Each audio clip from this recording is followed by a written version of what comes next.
Hey everyone, welcome back to InLearn. We know it's been a while since our last video, but we are back and ready to share some awesome and helpful content about businesses. Today, we are diving back into our series, How It Got Started, the initial phase. Let us tell you about a company that's not just selling clothes, but is on a mission to save the planet. Sounds cool, right? In a world full of fast fashion and trends, most brands are all about making profits. But Patagonia is different. This brand stands apart not for chasing money, but for protecting the environment. Patagonia isn't just another clothing brand. It's a movement. From the materials they use, the campaigns they run, the brand weaves activism into every part of its business. Since 1985, they have pledged 1% of their total sales to environmental groups through an initiative called 1% for the Planet. This effort was co-founded by the company's founder, Ivan Chouinard. In 2023, Patagonia was ranked as the most reputable brand in the US by Axios Harris Poll 100. That means people really respect for what they stand for. They have been appearing in these kinds of reputation lists for years, right alongside other big names. In today's video, we are going to dive into Patagonia's journey. We'll talk about how this brand started, the challenges they faced, and the smart solutions that help them succeed. Plus, if you are thinking about starting your own business or improving the one you're in, Patagonia's story has some great lessons to offer. By the end, I hope you will see that doing good for the planet and making a profit can go hand in hand. So let's jump right in. Ivan Chouinard, the man behind Patagonia, was born in 1938 in Lewiston, Maine. When he was 9, his family moved to Southern California in 1947. Ivan wasn't your typical businessman. In fact, he never really planned on starting a company. He was a rock climbing enthusiast, the kind of person who loved spending time outdoors. As a young climber, Ivan ran into a problem. The climbing gear available at the time wasn't good, it wasn't durable enough, and some of it was even damaging the rocks. So Ivan did what any passionate person would do.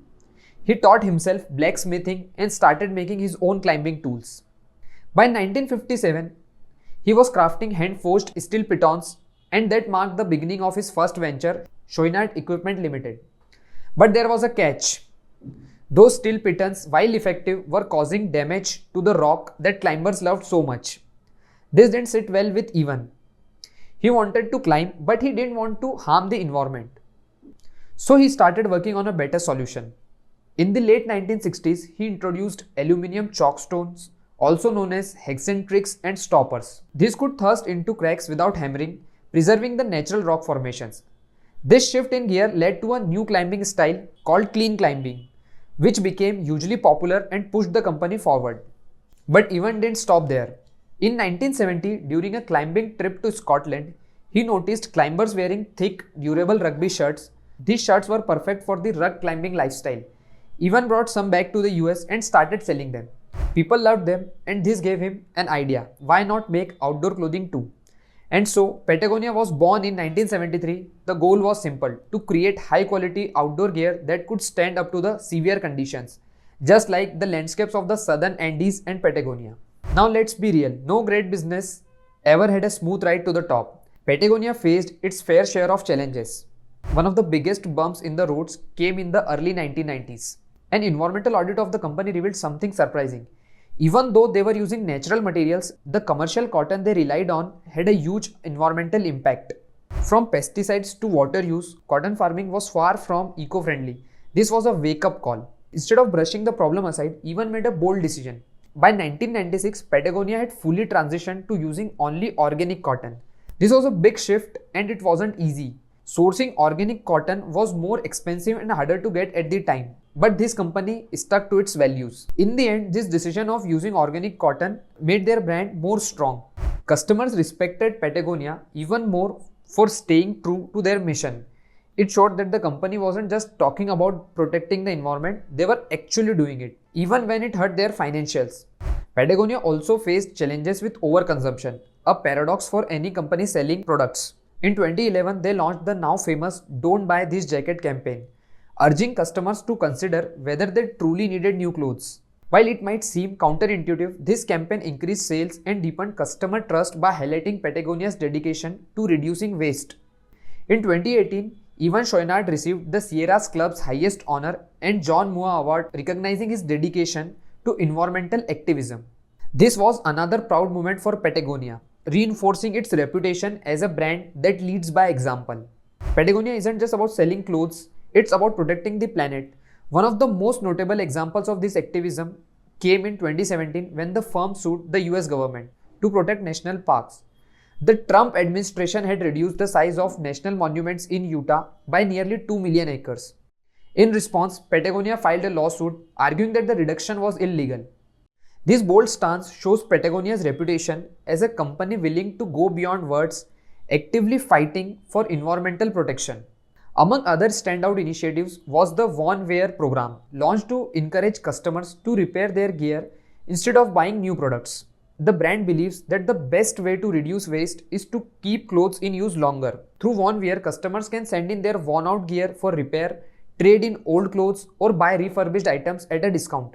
This program resonates deeply with consumers. More recently, in 2022, Patagonia took another bold step, even transferred ownership of a company to a trust and non-profit dedicated to fighting climate change. This move ensured that all future profits, roughly $100 million annually, would go toward protecting the environment and addressing global warming. This decision made headlines around the world and set a new benchmark for the corporate responsibility. Now let's break down some of the biggest lessons we can take away from Patagonia's journey. Whether you are just starting your business or trying to grow an existing one, these tips can help you make an impact.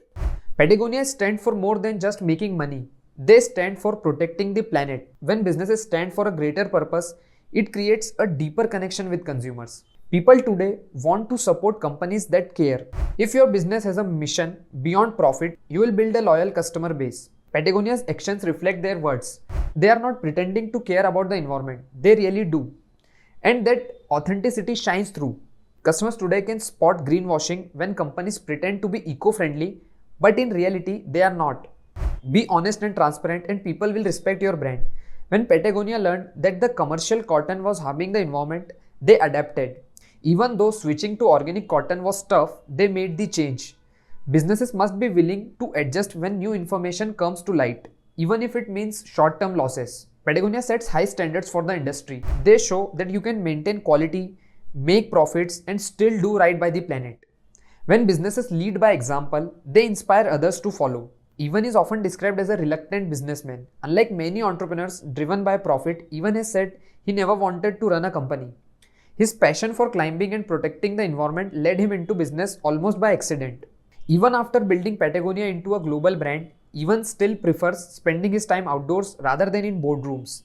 This down-to-earth attitude has shaped the company's unique company culture, where employees are encouraged to surf during lunch breaks or take time off for outdoor adventures. At the end of the day, this story proves that you don't have to choose between making money and saving the planet. You can do both by sticking to their values and putting the environment first. Patagonia has built a brand that stands the test of time. They have shown us that when you care about what's happening around you, it's not just good for the earth, it's good for business too. So thanks for tuning in, and I hope this inspires you to think about how you can make a positive impact too. See you in the next video.